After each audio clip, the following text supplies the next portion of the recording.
உங்கள் favourite TV ஷோக்களை இனி miss பண்ண தேவையில்லை. ZEE5 இல் முற்றிலும் இலவசமாக காணுங்கள். இங்கேயும் எப்பொழுதும். உங்களை கொல்ல வரல விக்ரம், அவங்க கொல்ல வந்தது என்னதான்.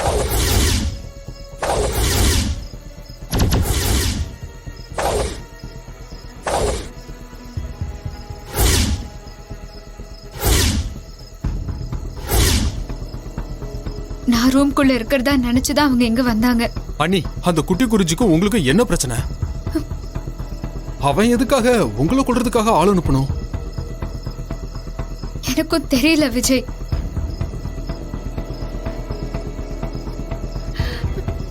ஆரம்பத்துல இருந்து எல்லாமே தடங்களாவே இருந்துச்சு.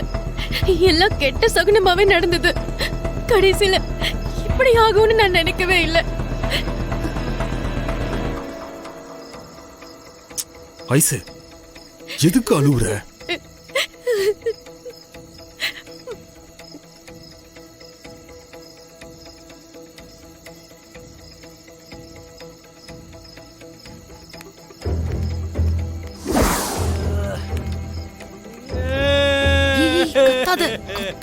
சரி சரி, கை போனா என்ன?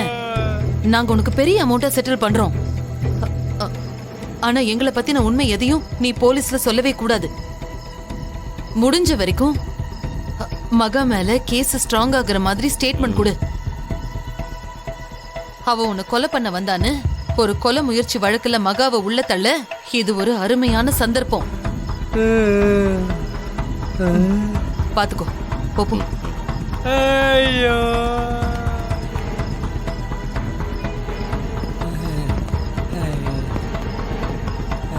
யார் உங்க கையை வெட்டினது? என்ன நடந்துச்சு? மறைக்காம எல்லாம் உண்மையை சொல்லுங்க.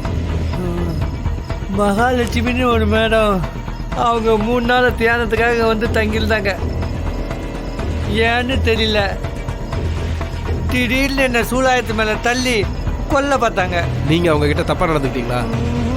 சத்தியமே இல்லை சார், நான் சுத்தமான பிரம்மச்சாரி.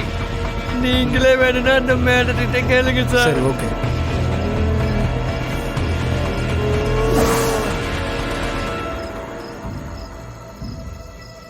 சாமிஜி, மகாவை பத்தி உங்களுக்கு தெரிஞ்சதை சொன்னா எனக்கு ஹெல்ப்பா இருக்கும்.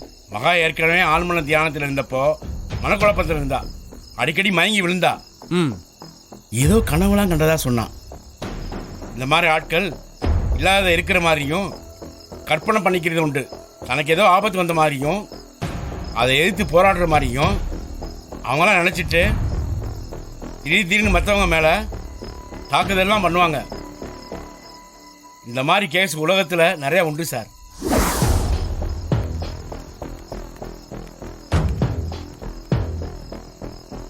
இங்க பாருங்க மகாலட்சுமி, நீங்க சொல்றபடி பார்த்தா ஒரு கொலைகார கும்பல் ஆசிரமத்தில் இருக்கணும். நாங்க தேடி பார்த்த வரைக்கும் அப்படி யாருமே இல்லை.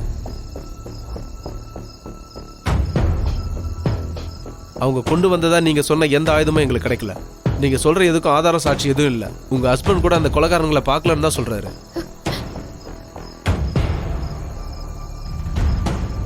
ஆசிரமத்தில் இருக்க மற்றவங்களும் நீங்க போட்ட சத்தத்தை கேட்டு தான் வந்திருக்காங்களே தவிர அவங்களும் யாரையும் பார்க்கல. அதோட நீங்க தான் அந்த குட்டி குருஜி கையை வெட்டினீங்கன்னு ஒத்துக்கிட்டு ஸ்டேட்மெண்ட் கொடுத்துருக்கீங்க. So I am very sorry to say this. நாங்கள் உங்களை கைது பண்றோம்.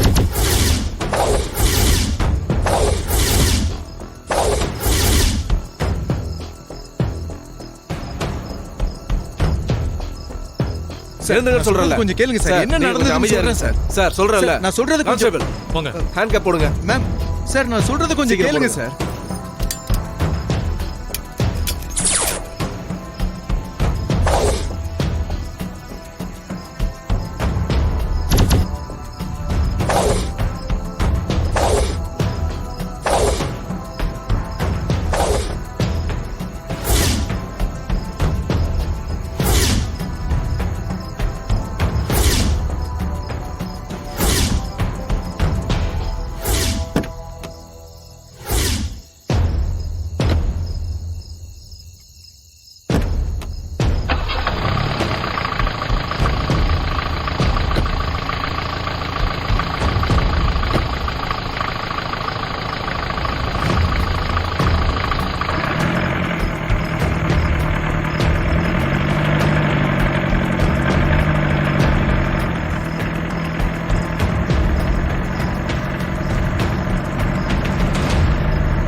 நாம நினைச்ச மாதிரி அவளை கொல்ல முடியலனாலும் ஒரு வழியா ஜெயிலுக்கு அனுப்பிட்டோம்.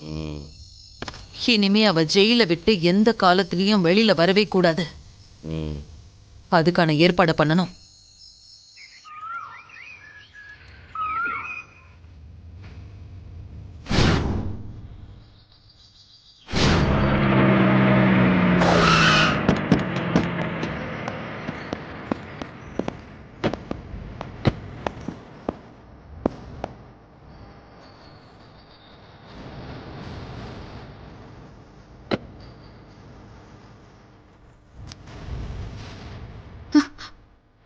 உள்ள வாங்கம்மா. சார், நான் எந்த தப்புமே பண்ணல சார். தயவு செஞ்சு என்ன ஸ்டேஷனுக்குள்ளெல்லாம் கூட்டிட்டு போகாதீங்க சார். என்னால தாங்க முடியாது சார். இங்க பாருமா, ஏற்கனவே உங்ககிட்ட சொல்லிட்டேன். அட்டெம்ப்ட் டு மர்டர் கேஸ்ல உங்களை அரெஸ்ட் பண்றதுக்கான எல்லா காரணமும் சரியா இருக்கு. இதுக்கு மேல நான் எதுவும் பண்ண முடியாதுமா. பேசாம உள்ள வாங்க. எங்களை எங்க கடமையை செய்ய விடுங்க. சார், நான் எந்த தப்புமே பண்ணல சார். அந்த ஆள் என் புருஷனை கொல்ல ஆள் செட் பண்ணிருந்தான். நாங்க போகலன்னா அவங்க என் ஹஸ்பண்டை கொலை பண்ணிருப்பாங்க. அதுக்காக தான் நான் அவரை தள்ளி விட்டுட்டு போனேன். ஆனா அவருக்கு அப்படி அடிபடும்னு சத்தியமா நான் நினைச்சு கூட பார்க்கல சார். இதை நீங்க கோர்ட்ல தான் சொல்லணும். கோர்ட்டு தான் நீங்க தப்பு பண்ணிருக்கீங்களா இல்லையான்னு முடிவு பண்ணும். என் வேலை கம்ப்ளைண்ட் வந்து அரெஸ்ட் பண்றது. சார், இப்படி போலீஸ் ஸ்டேஷனுக்கு வந்தெல்லாம் எனக்கு பழக்கமே இல்லை சார். என் அம்மா அப்பாவுக்கு தெரிஞ்சதுன்னா அவங்க உயிரை விட்டுருவாங்க சார். சார் ப்ளீஸ் சார், என்ன விட்டுருங்க சார். எனக்கு புரியுதுமா. ஆனா விதி, நீங்க ஸ்டேஷனுக்கு வரணும்னு இருந்தா என்ன பண்றது? வெளியில் நின்று பேசிட்டு இருக்காதீங்க, உள்ள வாங்க.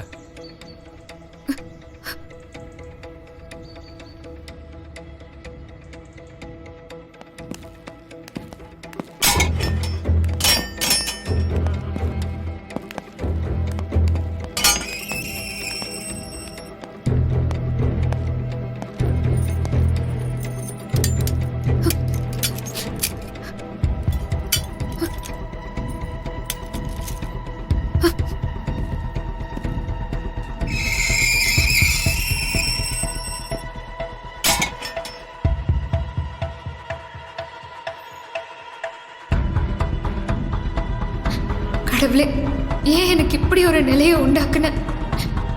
என்னைக்காவது உன் முன்னாடி கை கூப்பி நிக்காம இருந்திருக்கேனா?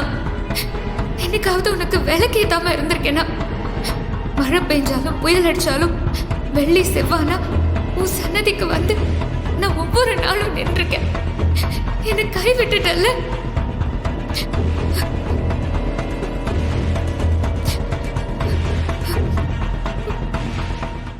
ஜீ5 ஆப்பை டவுன்லோட் செய்து அனைத்து எபிசோடுகளையும் இலவசமாக பாருங்க.